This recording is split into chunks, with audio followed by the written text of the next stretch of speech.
الرحمن الرحيم الحمد لله رب العالمين والصلاة والسلام على سيدنا محمد وعلى آله وأصحابه أجمعين. فقد قال الله سبحانه عز وجل في كلامه القديم والفرقان المجيد: أعوذ بالله من الشيطان الرجيم بسم الله الرحمن الرحيم كل من عليها فان ويبقى وجه ربك ذو الجلال والإكرام. صدق الله العظيم.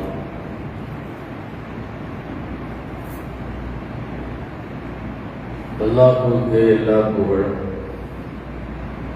ரசூலுல்லாஹி ஸல்லல்லாஹு அலைஹி வஸல்லம் அவர்கள் மீதும் அவர்களுடைய பாக்கியம் நிறைந்த உம்மத்துகளின் மீதும் அனைவர் மீதும் எல்லாம் வந்த அல்லாஹ்வின் நல்லருள் என்றென்றும் நிறைவாக உண்டாவதாக. அல்லாஹ் ஜல்ல ஷானஹு தஆலா ஒரு குறிப்பிட்ட ஆயுள் காலத்தை வழங்கி மனிதன் அந்த ஆயுள் காலத்திலே அடுத்த ஒரு வாழ்க்கைக்கான தயாரிப்பை மேற்கொள்ளுமாறு அல்லாஹ் ஆயுள் கொடுத்தான், அறிவுறுத்தி இருக்கிறான். நாம் வாழ்கிற இந்த வாழ்க்கை என்பது அடுத்த வாழ்க்கைக்கான ஒரு களம், ஒரு தயாரிப்பு, ஒரு பயிற்சியினுடைய இடம். அதுக்கப்புறம் எல்லாரும் ஒரு நாள் போயாக வேண்டும். திருக்குறானிலே நிறைய இடத்துல வருகிறது.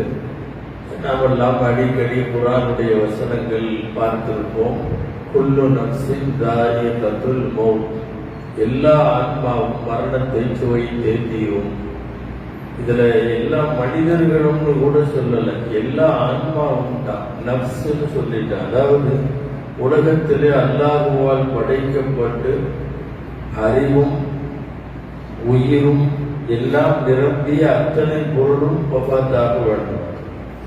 சூரா அர்-ரஹ்மான் அத்தியாயத்தில் பிரபலமான வசனம் வருகிறது: குல்லு மன் அலைஹா ஃபான், பூமியில் இருக்கக்கூடிய எல்லாரும் ஃபனாவாக வேண்டும், எல்லாரும் மௌத்தாகணும். குல்லு மன் அலைஹா ஃபான். பொதுவாக கபிரிஸ்தான்களில் அல்லது அடக்க ஸ்தலங்களில் எங்கெல்லாம் சில இடங்கள்ல கல்வெட்டு வைப்பாங்களோ, அவங்க தலைக்கு பக்கத்தில் ஒரு சின்ன கல் வச்சு அதில் அடையாளம் எல்லாம் வைப்பாங்களோ, அங்கெல்லாம் இந்த ஆயத்தை தான் எழுதுவாங்க.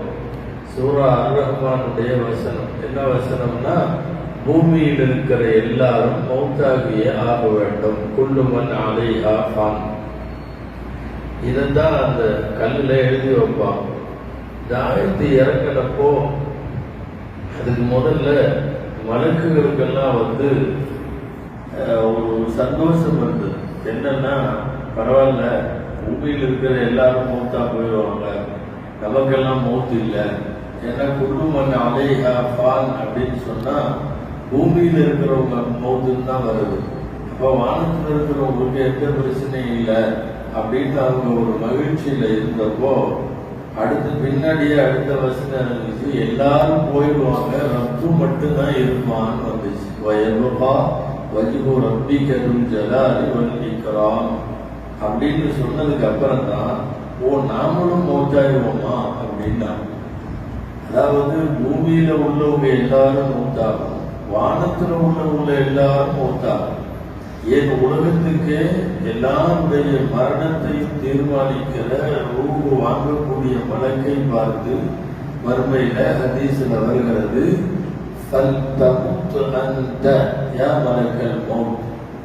மலக்குல் மௌத் அவர்களே, நீங்களும் மௌத்தாகுங்கள் என்று அல்லாஹ் சொல்லிவிடுவான் என்று வருகிறது. வரிசையாக எல்லா மலக்குகளும் மௌத்தாகி விடுவார்கள். அல்லாஹ் ஒருவன் மட்டுமே இருக்கிற போது அல்லாஹ் திருக்குறான்ல வரக்கூடிய அந்த வார்த்தையை சொல்லுவான், லிமனில் முல்குல் யௌம் லில்லாஹில் வாஹிதில் கஹ்ஹார். இந்த நாளில் அரசாட்சி என்பது, இந்த நாளில் அதிகாரம் என்பது யாருக்கு சொந்தம்?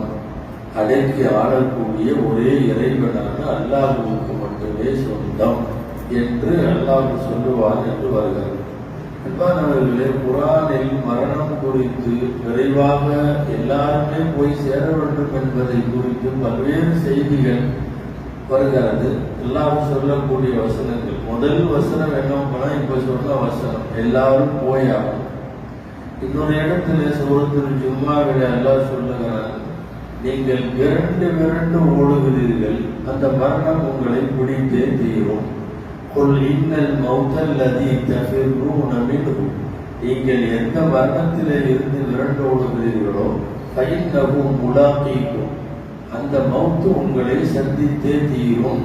அதுக்கப்புறம் நீங்க அல்லாஹ்விடத்தில் கொண்டு போய் திருப்பி நிற்க வைக்கப்படுவீர்கள்னு வரும்.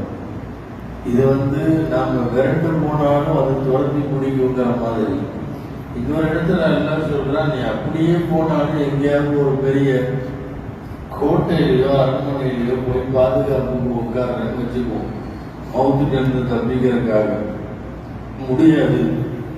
எவ்வளவு உறுதியான கோட்டைக்குள்ள இருந்தாலும் மௌத்து உள்ள வந்துடும் எல்லாம் சொல்றான்.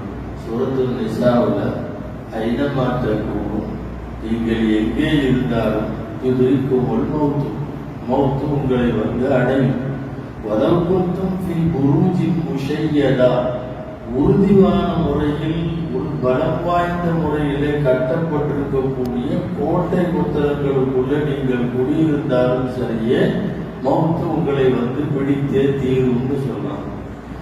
அது ஒரு இடத்தில் விரட்டோடினாலும் பிடித்துவிடும், நீங்கள் கோட்டை புத்தகத்திலே போய் குடியிருந்தாலும் பிடித்துவிடும். இப்படி நிறைய இடங்கள்ல தப்ப முடியாது என்பதை சொல்ல வரக்கூடிய வசனங்கள் இந்த மாதிரி குர்ஆன்ல ஏராளமான வசனங்கள். அந்த மரணத்தை பொறுத்தவரை மனிதன் அவ்வளவு சீக்கிரமாக யாரும் அதை விரும்புவதில்லை, விரும்பி ஏற்பதில்லை. ஆனாலும் விரும்பி ஏற்க மாட்டான் என்கிற காரணத்தால் இறைவன் அதை வலுக்கட்டாயமாக தருகிறான். அந்த மரணத்திற்கு முன்னால் சில அடையாளங்களை அல்லாஹ் தருவது உண்டு. அந்த அடையாளங்கள்ல உடல் நலம் ஒரு முக்கியமான அடையாளம், நிறை ஏற்படுவது ஒரு முக்கியமான அடையாளம். நமது குழந்தைகள் பெரிதாகி அவர்களுக்கு குழந்தைகள் உருவானால், அதாவது பேரன் பேத்திகள் உருவானால், அடுத்த தலைமுறை உருவானால் அது ஒரு அடையாளம். உடல் திரும்ப திரும்ப பலவீனத்திற்கு பழகி போய்விட்டது என்று சொன்னால் அது ஒரு அடையாளம். இப்படி நிறைய அடையாளங்களை தருகிறான். அந்த அடையாளங்களுக்கு பார்க்கிற போது சுதாரித்துக் கொண்டு இறைவனை நெருங்குகிற வேலையை செய்தால் அல்லாஹ்விடம் தப்பிக்கலாம்.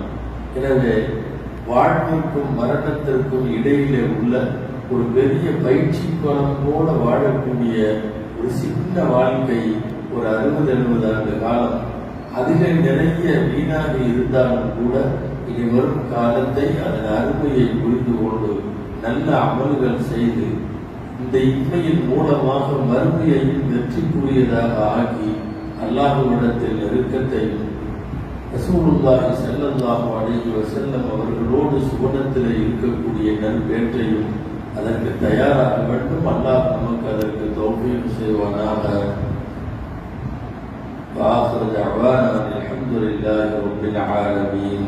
سبحان ربك رب العزة عما يصفون وسلام على المرسلين والحمد لله رب العالمين. سبحان الله وبحمده سبحان الله وبحمده ونشهد أن لا إله إلا أنت نستغفرك ونتوب إليك.